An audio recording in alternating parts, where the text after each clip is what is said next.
Muling nagpaalala ang Philippine National Police sa mga organizer at lalahok sa mga kilos protesta na sumunod sa mga probisyon ng Batas Pambansa bilang 880 o ang Public Assembly Act.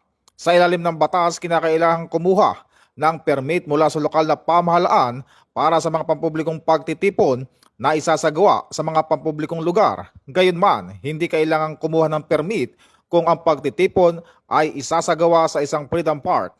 Ayon sa PNP, ang pagpapatupad ng Batas Pambansa bilang 880 ay naglalayong mapangalagaan ang karapatan ng mga mamamayan sa mapayapang pagtitipon habang tinitiyak ang kaayusan, kaligtasan ng publiko at maayos na daloy ng trapiko.